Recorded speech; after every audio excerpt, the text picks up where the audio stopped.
Assalamualaikum warahmatullahi wabarakatuh. Kami dari kelompok 2 akan mempresentasikan hasil diskusi dari kelompok kami, yakni rencana penelitian.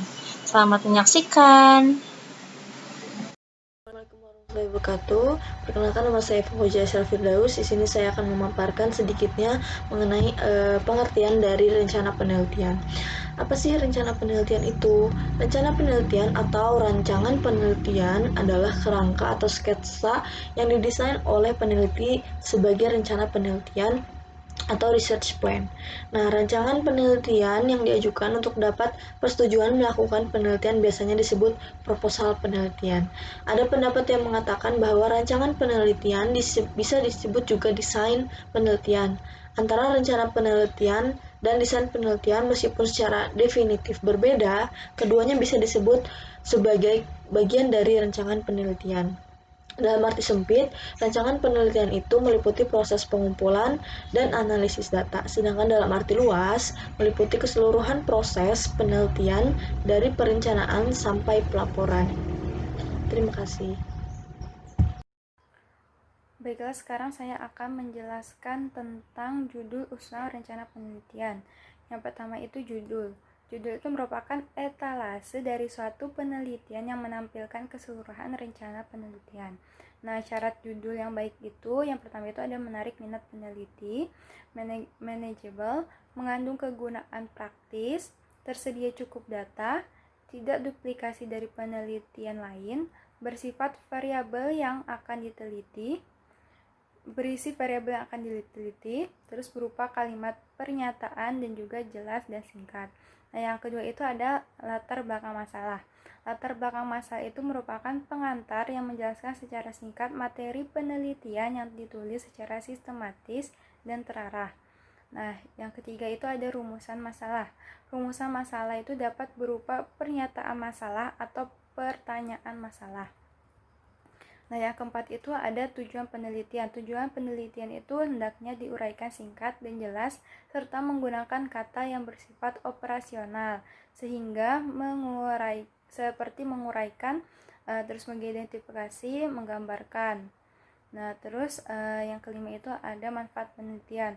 Manfaat penelitian juga hendaknya itu diuraikan secara singkat dan jelas dan menunjukkan kontribusinya bagi pengembangan ilmu yang sedang diteliti.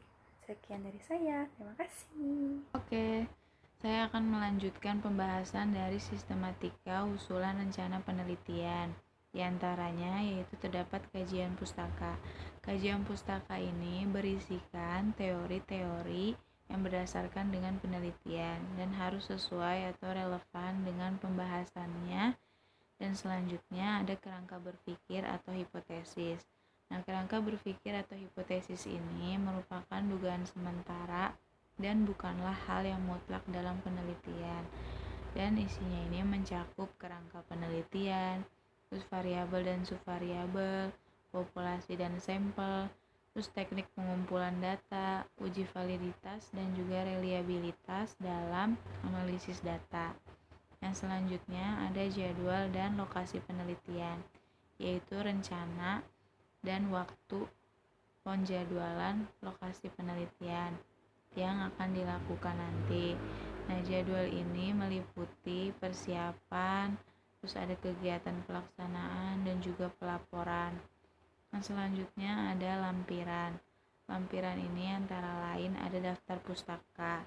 Nah, daftar pustaka ini merupakan seluruh kepustakaan dari sumber-sumber yang digunakan dalam penelitian yang dilampirkan dalam bentuk teks, dan isinya ini berupa nama, terus ada urutan abjad nama pengarang, terus ada tahun, judul buku, terus nama kota, dan juga penerbit.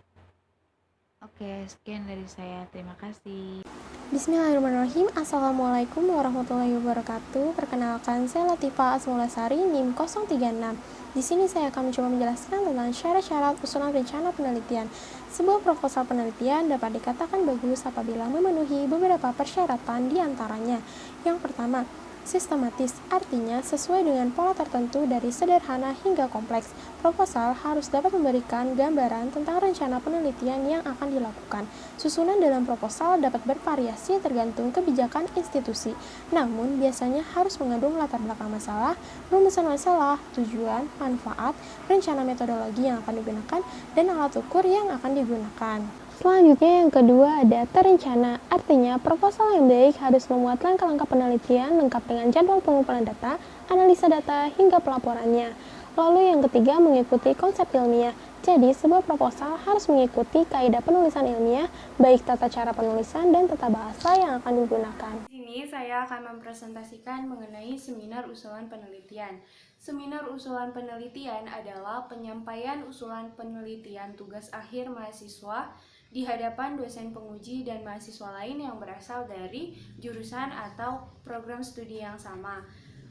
Seminar usulan penelitian ini melatih mahasiswa untuk menyampaikan usulan penelitian di hadapan publik, memberikan pengalaman mengikuti seminar, dan tentunya melatih rasa percaya diri juga etika dalam mengikuti pertemuan ilmiah.